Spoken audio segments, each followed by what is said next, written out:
From gold coins found in an ancient massacre site to mysterious ancient walls, here are 8 amazing archaeological discoveries.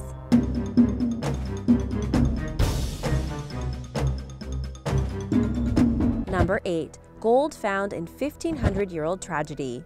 In 2010, partially buried bodies from 1,500 years ago began appearing at a site called Sandby Borg on the island of Öland in Sweden.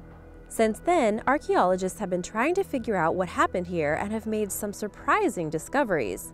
The massacre that took place was so large that it's impossible to know for sure how many people lost their lives. Estimates place the number in the high hundreds, and it wasn't a pleasant death. They appear to have been murdered in as humiliating a way as possible. Some bodies were found with goat or sheep teeth stuffed in their mouths, and others were clearly killed while trying to escape. Interestingly, though, a number of coins and treasures have been found at the site that have helped identify the time at which it happened and what the society was like. A Roman coin dated between 425 and 455 AD shows that the empire had been in contact with the residents of the island, and other things like silver brooches, bells, gold rings, and beads have been uncovered. This is quite unusual, as normally these sites would have been plundered for all valuables. It seems that following whatever event happened here, the area was feared and became taboo for anyone to touch, with even the livestock being left to die while they were tied up to the posts. Number 7. Las Bolas, Costa Rica. The Dique spheres, or Las Bolas as they are known locally, are stone balls that have been mysteriously found in Costa Rica since the 1930s. After the discovery of the first, over 300 have been documented in sizes ranging from a few centimeters to over 2 meters. Most of them have been carved from an igneous stone called granodiorite. The heaviest weighs over 16 tons. While there are no carvings on the spheres, they are clearly man-made, as the shapes aren't formed naturally, and some have chisel marks in them from where they had been worked on. All of the stones were buried underground and are often found during excavation works or the preparation of fields for agricultural purposes. No one's certain what they were for or what they represent, but if you ever visit Costa Rica, you'll see them decorating buildings like schools, hospitals, and the Assembly Building. And now for number 6, but first I wanted to say a quick thank you to everyone who has been watching and supporting Origins Explained. If you are a returning subscriber, welcome back. If you aren't, make sure you click that subscribe button so you don't miss out on new videos. Number 6. Old stone inscription. In 1878, locals in a small town called Beykoy in Turkey found pieces of a strange stone in the ground. They removed them and realized that they were all part of a larger artifact, a 29-meter-long hieroglyphic inscription in a virtually lost language called Liwian. No one at the time understood the meaning of the symbols, so the stones were used to build the foundations of a mosque, which meant they were totally destroyed. Luckily, though, the French archaeologist Georges Perrault was able to copy the inscription before it was lost forever. Still, the Liwian language wasn't deciphered until the 1950s, so his copies were left in storage and were forgotten about. This changed in 2012 when the noted archaeologist James Mellart died and his possessions were being organized. Within the volumes of pages were copies of the versions that Georges Perrault had made, and translators went to work. It turns out that the inscriptions from the 3,200-year-old stone spoke about the travels and exploits of Prince Muscus of Troy. It detailed an expedition he led on behalf of his people to conquer Ashkelon in modern-day Israel and build a fortress to control the land. There were also stories of the infighting between different leaders of Troy and the surrounding areas, and how life at the time was tough, with new claims to the throne constantly vying for power. The translations of the tablets have given a valuable insight into events of the time and helped us to further understand the ancient civilization. Number 5. Blackbeard's ship. Edward Teach was one of the most feared pirates during the golden age of piracy in the Caribbean, striking terror in the minds of the merchant sailors who operated in the area. One of the reasons for this was his ship, the Queen Anne's Revenge, which was a frigate that he had captured from the French and turned into his flagship. At 200 tons, it towered above the waves in a way that no other pirate ship did, but it was only in use by the pirate for less than a year. After blockading the harbor of Charleston in 1718, the ship ran aground in shallow waters and they were forced to abandon it. It had long been theorized that the wreck still lay on the riverbed, and in 1996, an independent research company found evidence of cannons and then a large shipwreck. It was about 28 feet underwater and a mile offshore from Fort Macon State Park in North Carolina. In the following years, 31 cannons of different sizes have been recorded, as well as more than 250,000 other artifacts. In typical Blackbeard fashion, the discovery of the ship led to further controversy as to who should have control over the images that had been taken of the ship. In 2015, the North Carolina State Legislature passed a law to say that everything related to the ship was property of the state, and as legal proceedings continue, there has been no further excavation of the site since then. Number 4. The Antikythera Mechanism. Most of us think that computers first came into existence in the 20th century. We've all seen the images of how big they were when they were first invented. One discovery, however, has amazed archaeologists and shown that some ancient civilizations were far more advanced than we had ever thought. In 1902, an archaeologist named Valerio Stace was looking through artifacts that had been recovered from a Roman shipwreck in the Mediterranean Sea and realized that a piece looked like a heavily corroded gear wheel. 81 further fragments were found, which included 30 hand-cut bronze gears, and they all fit together into what is now referred to as the Antikythera Mechanism. It's thought the device was housed in a wooden frame with 2 doors and covered in instructions for how to use it.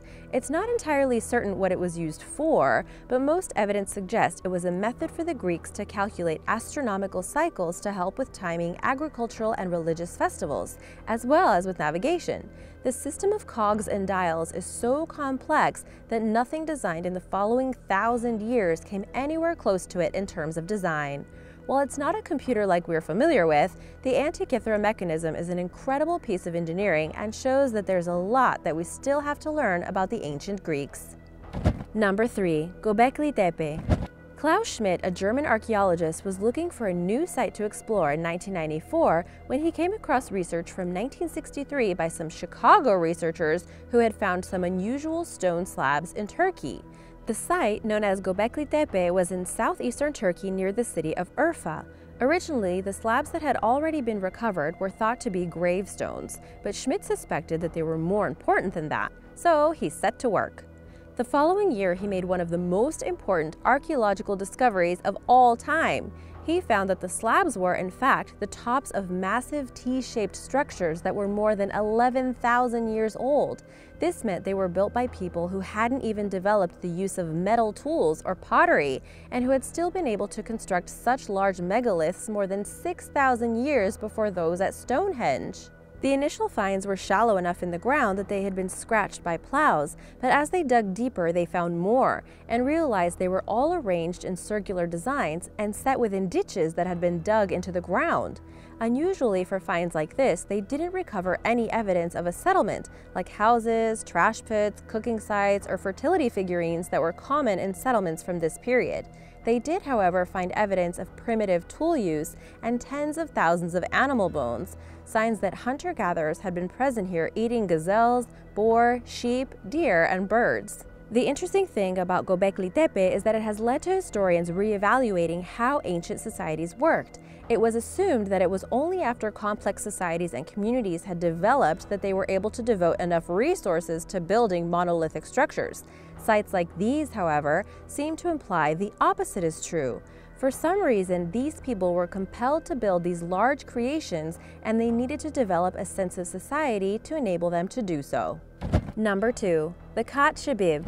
In 1948, Sir Alec Kirkbride, a British diplomat, flew across Jordan and noticed a strange formation in the sands that seemed to stretch as far as the eye could see. He wasn't able to explore it any further at the time, and it was only in 2016 that researchers were able to gather low-level oblique photographs of the site to study it in more detail. What they discovered was unexpected: a 150-kilometer stone wall that was dated from before Roman times. The Khatt Shebib, as it has become known, is not actually one long continuous wall, but a series of shorter ones. Some of them branch off the main stretch, and at some parts there are 2 walls running parallel to each other. What's peculiar, though, is that no one has any idea why such a long wall was built in this region. Similar ones, like the Great Wall of China, were designed to keep people from crossing into new territories, but the Khatt Shebib doesn't lie along the border of any ancient civilization that we know of. In fact, it seems to pass straight through the middle. The wall was about 1.5 meters high and built out of stacked rocks. Despite its primitive design, it would have taken a huge amount of time and manpower to construct. David Kennedy, the leader of the team investigating the wall, says there was no way it was designed to stop cavalry from progressing because they never would have operated in such a rocky area in the first place. It also wasn't tall enough to stop other forms of attack, so the team remains clueless as to the reasons why it was built here. He suspects, though, that it was simply built to mark the line between the desert and the area where farming was possible. There are hundreds of small towers along the wall, again not secure enough to serve as military outposts, and it's thought they would have been used to shelter from sandstorms.